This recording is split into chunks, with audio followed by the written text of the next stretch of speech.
Hello, everyone. This is Kristen Ellis, and I am just coming on here to show you guys how to log into Pick a Time, which is what we're going to be using for our fall conferences to sign up for virtual conferences. I'm going to show you how to log in. I'm going to show you how to set up your own time slots for the 4 hours outside of Thursday, the 22nd.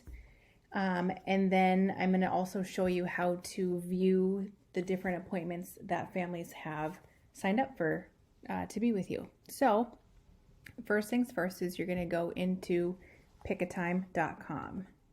So obviously I've already been doing it. If you haven't logged in before, you are going to use your long shakopee.k12.mn.us email. You are also going to use the default password, which is 123456. Everyone's default is the same. Once you log in, you will go ahead and change your password. It won't prompt me to do that since I've already been into Pick a Time, but it should prompt you to do that. Upon logging in, your screen might look a little bit different just because I have admin rights that you guys don't have. But like I said, you should go in and change your password as soon as you log in. What you're going to do next is you are going to sign up for your own 4 hours outside of the October 22nd designated conference times from 3:30 to 7:30 for East. You'll notice that our timeline is a window from October 19th through October 30th, again for East. We are asking you to pick 4 additional hours during that window to be available for conferences for your families. Once you have determined your 4-hour schedule, you are going to go to the tab under Events. You're going to click that, and you're going to click the button called Preview. Once you do that, you're going to hit the Go to Event button. Again, because I have different rights than you do, a lot of the tabs that you'll see here, you won't have access to on your end. I have all teachers here. I'm going to pretend I'm Jake Tofar. So when I see Jake Tofar, I'm going to know that I have created slots because they're going to come up blue for you. So this is October 22nd, Thursday, when we have conferences. And you're going to see that you have available slots from 3:30 all the way to 7:20. That way your last one ends at 7:30. Let's say Jake wanted to set his additional 4 hours on two other days. So whatever he's going to select, let's say he wanted to do a couple conferences on Saturday, October 24th. He's going to click on the 24th. And I've opened up the window for you guys between 8 in the morning until 7:30 at night. So we are just going to pretend that Jake wants to open up his availability from 9 in the morning until 11 in the morning on Saturday the 24th. So we're going to go to this down arrow on slots and then hit Create Slots. Again, because I have everybody, you won't have access to everybody. Tofar's name should be, your name should be there so that you can create your own. You have to make sure that the date that you want is indicated here. Okay, again, I wanted to try to do some appointments for Jake on Saturday, October 24th. From there, we decided that Jake wanted to be available from 9 in the morning until 11 in the morning. So all I'm doing is typing in 11 a.m. or 9 a.m. and 11 a.m. And we are scheduling them for 10 minutes apiece. There's nothing else you need to do here unless you are having the same time slots on multiple days. Then if that's the case, then you can click this button here and you should be able to see the multiple days that you're creating those same exact time slots for. Once this is all set, I verified that it is October 24th. Jake Tofar from 9 a.m. to 11 a.m. for 10 minutes. This shouldn't change. Then I'm going to hit OK.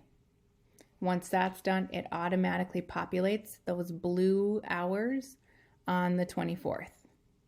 Again, I'm just going to show you for the purposes of what it looks like and how different it is. If I know our conference window opens on the 19th, I'm going to go on the 19th, and Jake does not have any time available on the 19th. Nothing is showing up in blue. The 22nd, he does, not starting until 3:30 and ending at 7:30. Again, nothing's on the 23rd because he didn't select the 23rd to have any available conferences, and that's okay.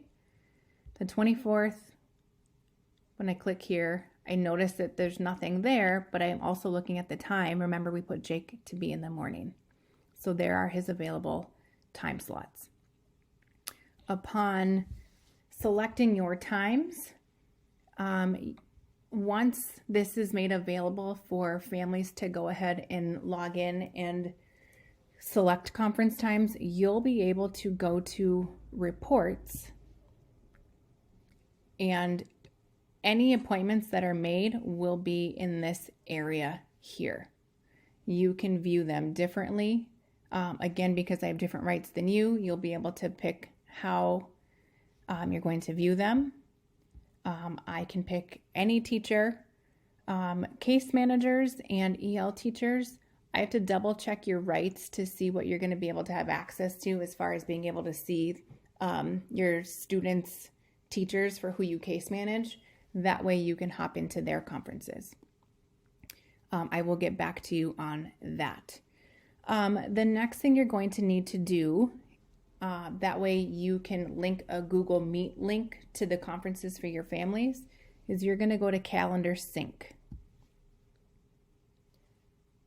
Make sure that you are in the Google one, not in Outlook. Outlook doesn't work at this time for us. We are in Google. I've already synced mine, so that's why it looks like this, but all you're going to do is make sure that you are signed into your shakopeeschools.org account and then hit save and sync. It should prompt you to log into Google to make sure and verify that it's you. So make sure that you do that. If you don't already have your shakopeeschools.org calendar linked to your Outlook calendar, if you use Outlook, you need to do that. I'm going to say that again. If you use Outlook for your email as opposed to shakopeeschools.org for your email, you need to make sure that your calendars are synced.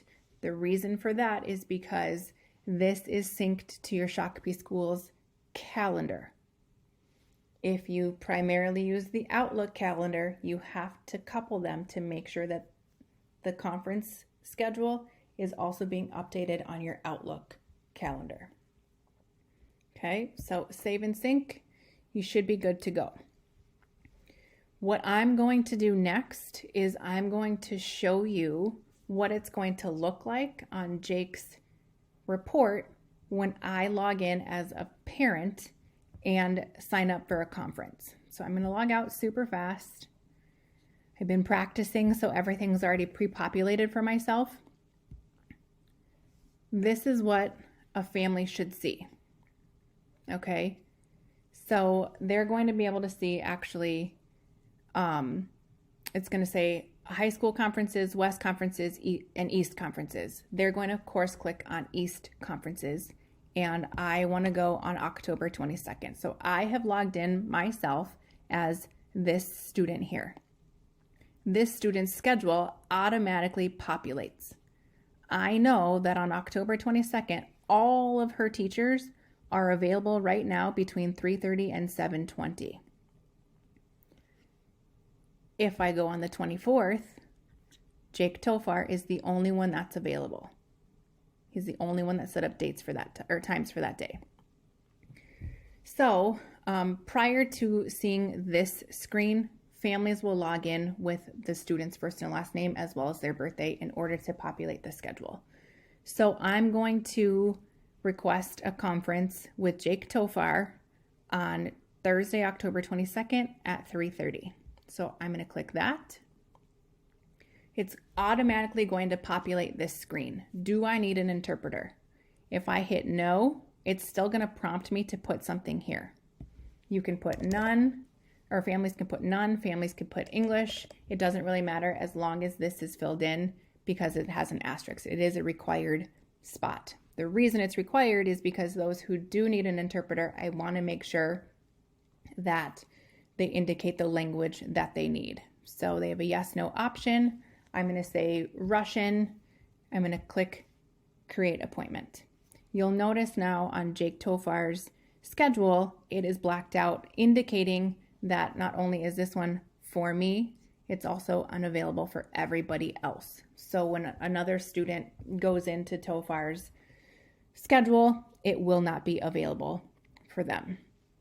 As a parent or family member, I can then make changes, edit, or cancel the conference as needed. I'm now going to log out of this and log in as Tofar so that you can see what it looks like on your teacher end when a student creates a conference.